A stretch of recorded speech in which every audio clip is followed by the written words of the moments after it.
अयोध्या में श्री अरविंद सोसाइटी उत्तर प्रदेश एवं उत्तराखंड हिंदी राज्य समिति का 2 दिवसीय वार्षिक सम्मेलन बड़े ही हर्षोल्लास पूर्वक से हुआ संपन्न। खबर विस्तार से। अयोध्या के माधव भवन में श्री अरविंद सोसाइटी उत्तर प्रदेश एवं उत्तराखंड हिंदी राज्य समिति का 2 दिवसीय वार्षिक सम्मेलन बड़े ही हर्षोल्लास पूर्वक से मनाया गया। ये सम्मेलन दिनांक 22 मार्च से 23 मार्च तक आयोजित किया गया। कार्यक्रम का शुभारंभ महर्षि श्री अरविंद और ममतामयी मां के ध्वज आरोहण, ध्यान एवं वंदे मातरम गीत की धुन के साथ। कार्यक्रम में मुख्य अतिथि के रूप में बीजेपी के राष्ट्रीय प्रवक्ता एवं राज्यसभा सांसद डॉक्टर सुधांशु त्रिवेदी रहे।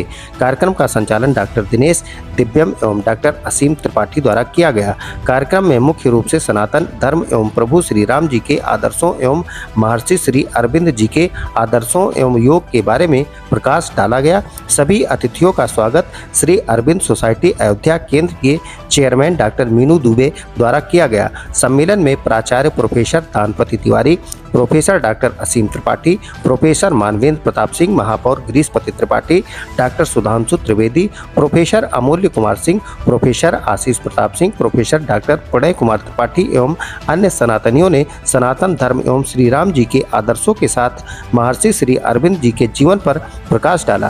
कार्यक्रम में मुख्य रूप से professor Danpati Tiwari, professor doctor Asim Tripathi, Shri Ramchandrika के संपादक श्री अनिल वाजपेयी, डॉक्टर जेपी सिंह, सचिव professor Pragya Mishra, youth coordinator doctor Asim Tripathi, सदस्य Shri Ram Prakash Dubey, professor Manjusha Mishra, doctor Jyotima, doctor Poonam Shukla, doctor Virendra Dubey, doctor Usha Tripathi, Durga Pandey, Prashant Pandey, Shashikant, Dev Pandey, professor Paresh Pandey, Seema, Rekha, Preeti, Renu Verma आदि उपस्थित रहे। ये सब असीम जी संचालक महोदय का एक पद सृजित करके इस गोष्ठी में यह काम बहुत आसान हो गया और मैं अपने दोस्तों से कहूँगा कि भविष्य में इस तरह का करेंगे तो बुजुर्ग होते हुए अध्यक्ष लोग जो हैं वो थोड़ा सा सहूलियत महसूस करेंगे।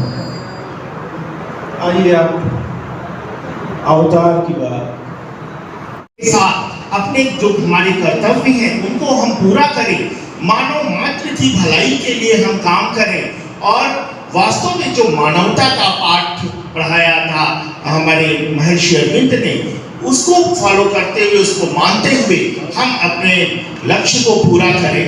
यही हम मानव से अति मानव हो जाते हैं। मानव में जो सामान्य खूबियां होती हैं उससे थोड़ा ऊपर उठकर हम और उसको व्यापक तौर पे अपनाएं तो मुझे लगता है कि यही अति मानव होना है। और श्री अरविंद द्वारा जो प्रतिपादित मानव धर्म है वो आत्मा की एकता के आधार पर खड़ा होता है। वास्तव में उसका प्रभाव भी अब धीरे धीरे दिखने भी लगा है और आवश्यकता है कि इस आदर्श को पूर्ण बनाने के लिए वास्तव में मानव धर्म को पूर्ण बनाना होगा। मानव का जो अहंकार है वही मानवता का सबसे बड़ा शत्रु है। उनके अनुसार मानव धर्म का आदर्श मानव की स्वाभाविक और स्वतंत्र एकता है जो घृणा। श्री अरविंदो सोसाइटी के उत्तर प्रदेश उत्तराखंड के अध्यक्ष आदरणीय विष्णु प्रकाश गोयल जी, doctor JP Singh ji, Shri RD Tiwari ji, Shrimati Anita Bansal ji, doctor Meenu Dubey ji और इस सभागार में उपस्थित सभी सम्मानित बहनों और भाइयों, आज हम सब लोग जिस विषय के ऊपर विचार करने के लिए एकत्र हुए हैं, जिस स्थान पर एकत्र हुए हैं और जिस महापुरुष से प्रेरणा लेकर एकत्र हुए हैं, ये तीनों चीजें मिलके कुछ वैसा ही संगम बनाती हैं जैसा कि प्रयागराज में बनता है।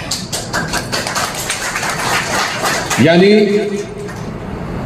अभी हम श्री अरविंदो जी के विषय में बात कर रहे थे। अभी हमारे मंच संचालक महोदय ने कहा कि हृदय में जब राम आते हैं तब अयोध्या समझ में आती। उससे पहले गिरीशपति जी ने राम के प्रभाव और व्यक्तित्व और उनके देवत्व का क्या प्रभाव है उसके विषय में बताया और वो किस विविध रूपों में होता है। उससे पहले विष्णु जी बोल रहे थे कि वो ब्रज भाषा में बोलते हैं तो अगर वो बोलें तो उसको दूसरा न समझा जाए। तो मैं कहना चाहता हूँ भक्ति अलग अलग स्वरूप धारण करके भारत की धरती पर अवतरित होती है। यदि सारा कृष्ण भक्ति साहित्य ब्रज भाषा में है तो राम भक्ति साहित्य अवधी भाषा में है। परंतु यदि कृष्ण की भक्ति सखा भाव से है तो राम की भक्ति सेवक भाव से है।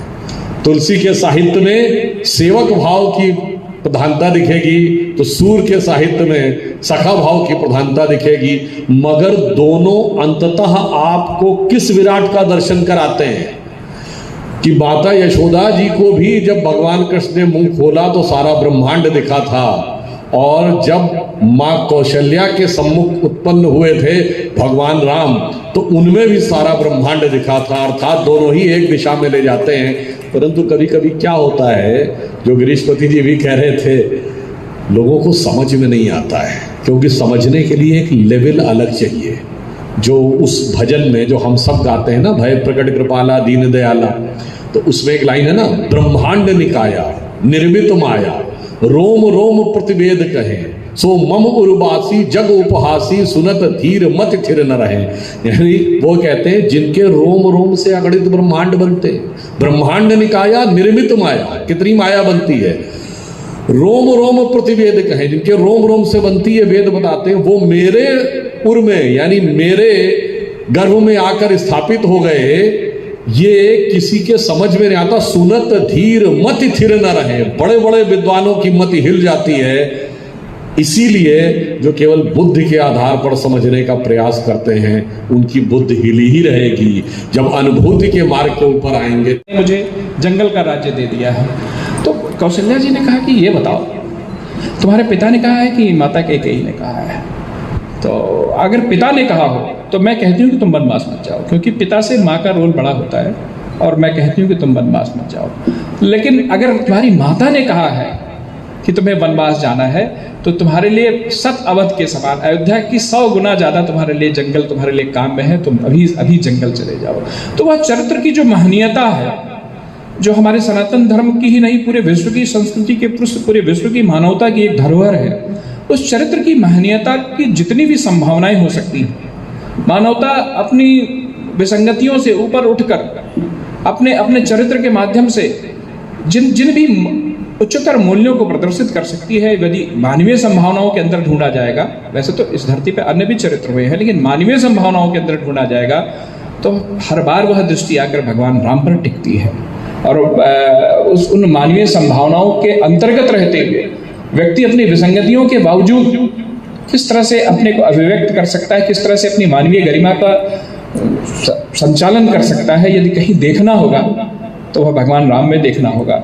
और मेरा सौभाग्य है कि हम लोग, और हम सभी का सौभाग्य है कि हम इतिहास के उस कालखंड में हैं जब राम मंदिर अयोध्या में बन चुका है। राम मंदिर बनना अयोध्या का एक चरण था, लेकिन पूरी दुनिया की संस्कृति में राम जी की भूमिका को निर्धारित करना और संस्कृति को उस अनुरूप संचालित करना, यह भूमिका भी अयोध्या से शुरू होने जा रही है। और मुझे लगता है कि इस तरह के सम्मेलन, इस तरह के विद्वानों का आगमन, डॉक्टर सुधांशु जी जैसे लोगों का आगमन, या कहीं ना कहीं उसी कड़ी को ढूंढने का, उन्हीं बिंदुओं को ढूंढने का एक वजह है कि हम लोग अपनी बड़ी सांस्कृतिक भूमिका के लिए धीरे धीरे हम लोग तैयार हो रहे हैं। और एक बात कह के मैं अपनी वाणी को विराम दूंगा कि राम जी को जानना है तो उनके अमृत रूपी प्रेम को जानना है तो उनके विरह में, उनकी स्मृति में, उनके स्मरण में, उनको पाने की आग्रह में, उनके चरित्र के अवगाहन में, उस चरित्र को अपने में उतारने में, इन सभी प्रक्रियाओं से गुजरना पड़ेगा। ये बिना गुजरे नहीं हो सकता। और जिनको पीड़ा नहीं होगी, जिनको अपनी उनसे दूरी का अनुभव नहीं होगा, जिनको उस दूरी को खत्म करने की, जिनके अंदर जिज्ञासा नहीं होगी, जिनके अंदर तड़प नहीं होगी, पीड़ा नहीं होगी, वह उस क्षेत्र में एक कदम भी आगे नहीं बढ़ा पाएंगे। और रामचरितमानस के सूत्र वाक्य के साथ कि प्रेम अमीय मंदर विरह भरत पयोधि गंभीर मथ प्रकट्यो सुर साधुहित कृपा सिंधु रघुवीर। यह जब तक वह उस प्रेम रूपी अमृत को के लिए विरह का, वह भगवान से दूरी का, या अपनी क्षुद्रताओं का, अपनी विसंगतियों को लेके खुद की आत्म पीड़ा का, खुद के आत्मचिंतन का बोध व्यक्ति में नहीं होगा, तब तक वह बोध, आपकी पीड़ा संगनित नहीं होगी। और जब तक पीड़ा संगनित नहीं होगी, आपके प्रयास संगनित नहीं होंगे, तब तक वह प्रेम रूपी अमृत आपको नहीं प्राप्त होगा। मुझे लगता है कि अयोध्या हमारी वह साधना की भूमि है। इसमें वह सामर्थ्य है कि यहाँ के वातावरण में यहाँ के पर रहते हुए व्यक्ति को कब भगवत प्रेम की प्राप्ति हो जाए, कब उनको प्राप्त करने की जिज्ञासा हो जाए। यह जो सप्तदायिनी मोक्षपुरियों का वर्णन आता है, उसके पीछे जो मुझे लगता है कि वो भावना यही है कि अयोध्या में रहते रहते उनके चरित्र और कथानक से जुड़ते, उनकी भौगोलिक स्थितियों से जुड़ते, उनके स्मरण से जुड़ते व्यक्ति को कब वह मना स्थिति प्राप्त हो जाती है कि अब लो नसानी, अब न नसई हो, अब तक जो हुआ तो ठीक है, लेकिन अब मुझे जो करना है। तो यह इस कारण से अयोध्या मोक्षदायिनी है कि वह आपकी उस पीड़ा का उद्रेक प्रदान करती है आपको। आप सबको भी उस पीड़ा का उद्रेक प्राप्त हो, ऐसी मेरी मंगल कामना है। और मैं यहाँ पर आए हुए इस अधिवेशन में सभी अतिथियों का स्वागत करते हुए, यहाँ पर मंचस्थ सभी अतिथियों का स्वागत करते हुए और अपने को सौभाग्यशाली मानते हुए कि जिनको हम लोग क्लिप्स में या टीवी पे कभी चलते फिरते सुनते हैं, उनको साक्षात सुनने का अवसर प्राप्त करने के लिए भी अपने को आप सौभाग्यशाली मानते हुए आप सबको प्रणाम करता हूँ। वाणी को विराम। स्वस्थ रहने के लिए इस्तेमाल करें अयोध्या धाम का श्री राम नाम स्पेशल निरोगी चूर्ण और बुकरों।